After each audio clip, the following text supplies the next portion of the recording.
Hello everyone, welcome to Vindhya Ayurveda classes. आज हम षाडंगर संहिता का एक मोस्ट इंपॉर्टेंट टॉपिक पढ़ने वाले हैं जो है दीपन पाचन आदि अध्याय। ठीक है, इसके अंदर कर्म दिए गए जैसे दीपन पाचन, ठीक है, दीपन पाचन, शमन, अनुलोमन आदि और इनके प्रमुख द्रव्य दिए गए।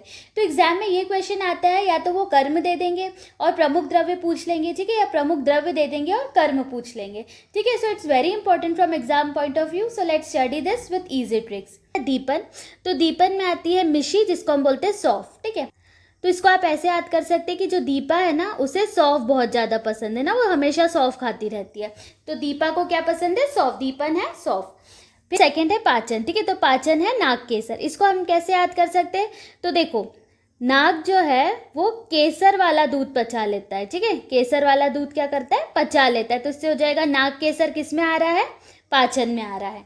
ठीक है, दीपन पाचन दोनों कौन है? चित्रक। ठीक है, अब इसको कैसे याद करेंगे? देखो, यहाँ दीपन में को डी लिख लो और पाचन को पी लिख लो, तो डीपी मतलब चित्रक है डीपी। अब देखो, हम जब हमारी व्हाट्सएप फेसबुक पे डीपी लगाते हैं तो उसमें हम क्या लगाते हैं? कोई चित्र लगाते हैं ना। हो जाएगा कि डीपी में क्या है? चित्र है। ठीक है, दीपन पाचन है चित्रक।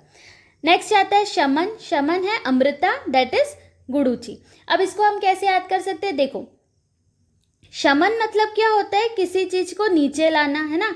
और शमन का ऑपोजिट होता है प्रकोप। तो किसी चीज का प्रकोप क्या होता है? खराब। ठीक है, लेकिन किसी चीज का शमन क्या होता है? अच्छी बात है, गुड बात है ना। तो गुड से याद रखना गुड़ूची, तो शमन में आ जाएगा गुड़ूची। ठीक है, अब नेक्स्ट है अनुलोमन। अनुलोमन है हरित की, तो हमें सभी को याद रहता है कि अनुलोमन हरित की करती है ना।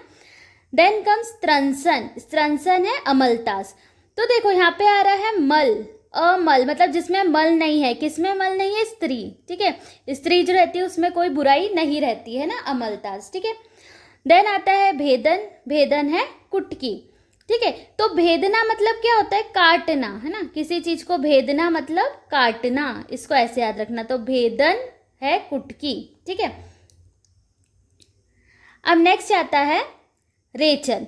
रेचन है तीव्रत, दैट इज निशोथ, को याद ही रहता है अच्छे से। वमन मदन फल हम पढ़ते ही है। ठीक है, अब देखिए नेक्स्ट आता है शोधन। शोधन कराता है देवदाली फल। ठीक है, इसको आप कैसे याद कर सकते हैं? देखिए, जब हमें देव बिठाने रहते हैं ना, कहीं पर हमें भगवान को स्थापित करना है, तो हमें उस जगह को क्या करना पड़ता है? शोधन करना पड़ता है, शुद्ध करना पड़ता है। ठीक है, फिर आता है छेदन। छेदन है क्षार, मरीच और शिलाजीत। छेदन मतलब होता क्या है? काट कर अलग कर देना, है ना, काटना। तो क्षार क्या करता है? क्षार काट कर अलग कर देता है पाइल्स को। ठीक है, मरीच, मरीच क्या है? ये भी बहुत ज्यादा तीक्ष्ण होता है। ठीक है, और शिलाजीत। ठीक है, इसको ऐसे याद रख लेना कि जो शिला है, पत्थर, पत्थर को भी हम क्या करते हैं? पत्थर किसी चीज को काटने का काम करता है ना। ठीक है, तो इससे याद हो जाएगा।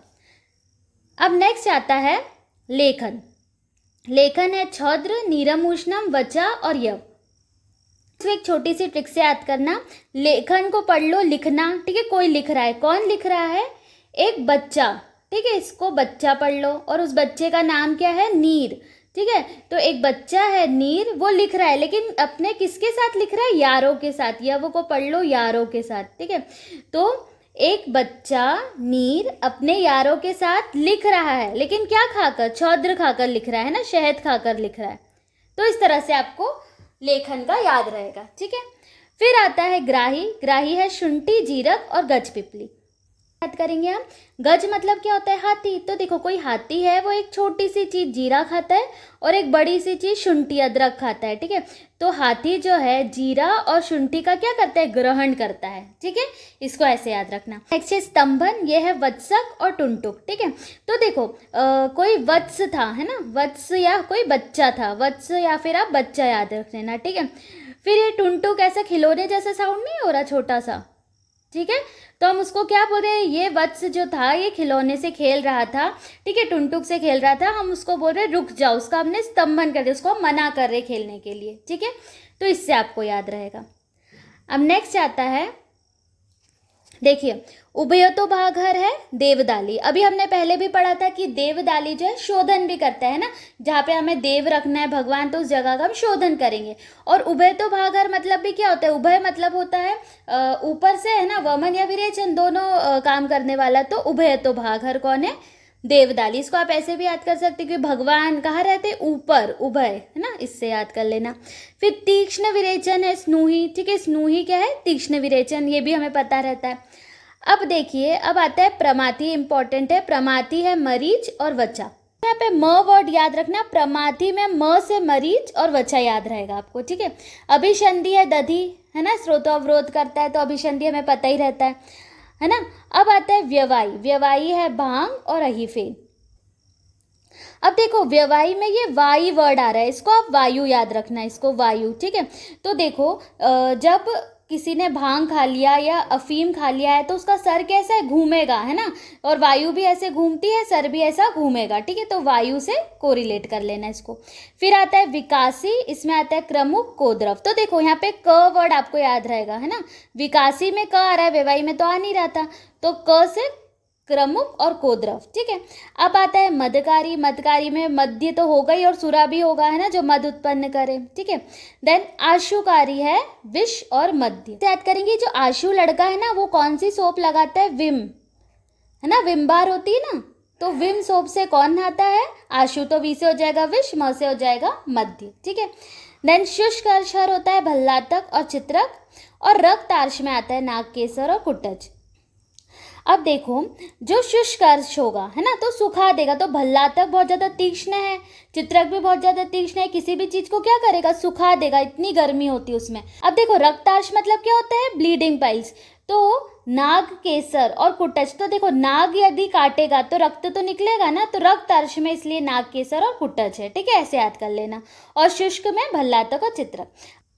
अब देखिए वेदना स्थापन में आता है अशोक, इसको कैसे याद करेंगे, तो देखिए सीता जी जो थी वो लंका में किस वृक्ष के नीचे बैठी थी, अशोक वृक्ष के नीचे बैठी थी, और अशोक ने क्या किया था, उनकी वेदना को हर लिया था, ठीक है, अशोक वृक्ष ने उनकी वेदना को क्या कर लिया था, कम कर दिया था, इसलिए वेदना स्थापन क्या है, अशोक है, ठीक है, ऐसे याद कर लेना। फिर आता है संज्ञा स्थापन, इसमें है हिंगू, वचा और जटामासी।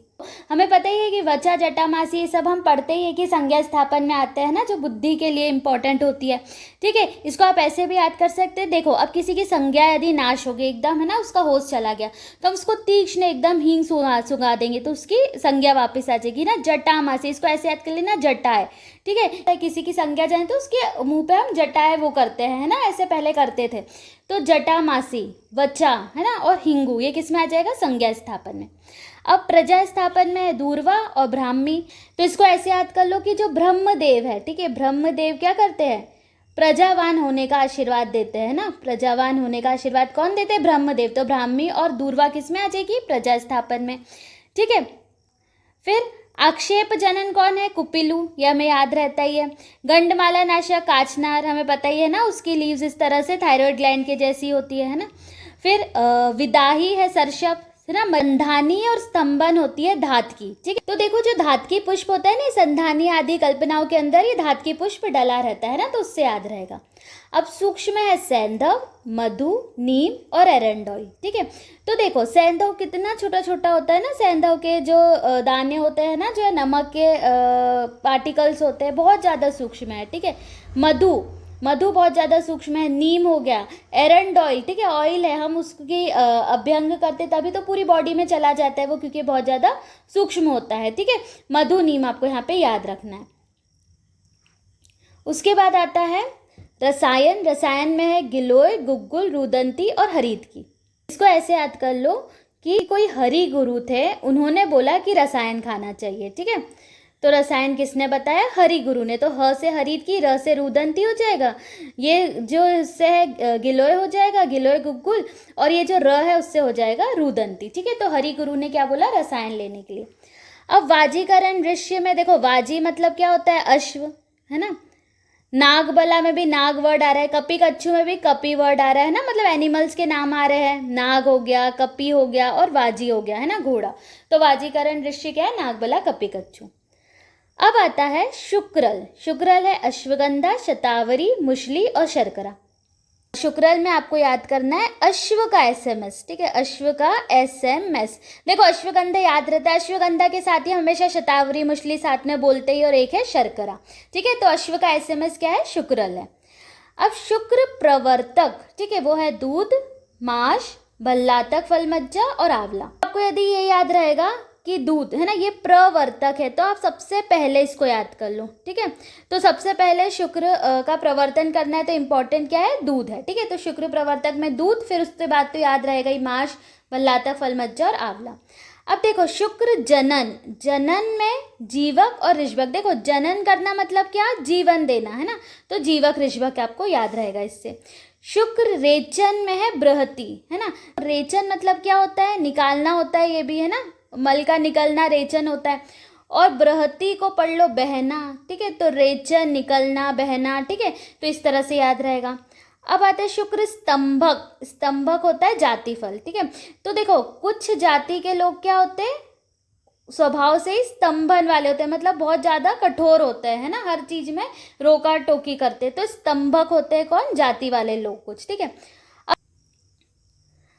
अब देखिए शुक्र शोधन है उशीर, ठीक है, उशीर को ही हम क्या बोलते हैं, कूट बोलते हैं। तो किसी चीज को हमको शुद्ध करना है, शोधन करना है, तो हम उसको कूट कूट कर धोएंगे, ठीक है, तो उससे याद रहेगा ये। अब देखो नेक्स्ट आता है शुक्र शोषक, ठीक है, शुक्र शोषक है हरित की, ठीक है। पहले हमने पढ़ा था हरित की क्या करती है, अनुलोमन, लेकिन यहाँ पर क्या है, शोषण है शुक्र का, ठीक है। फिर आता है शुक्र वृद्धि कर, तो वो है माश और क्षीर, ठीक है, दूध। तो दूध देखो क्षीर जो है वृद्धि कर भी, और यहाँ पर शुक्र श्रुति कर में भी क्षीर है, ठीक है, प्लस श्रुति कर में देखो श्रुति में ऐसा आ रहा है, यहाँ संकल्प में भी ऐसा है, तो श्रुति कर में संकल्प भी है, ठीक है। तरह से हमने जो दीपन पाचन आदि अध्याय है षाडंगर संहिता अकॉर्डिंग वो हमने कंप्लीट किया। This is very important from exam point of view, so I hope you like it. Do like, share and subscribe. Thank you.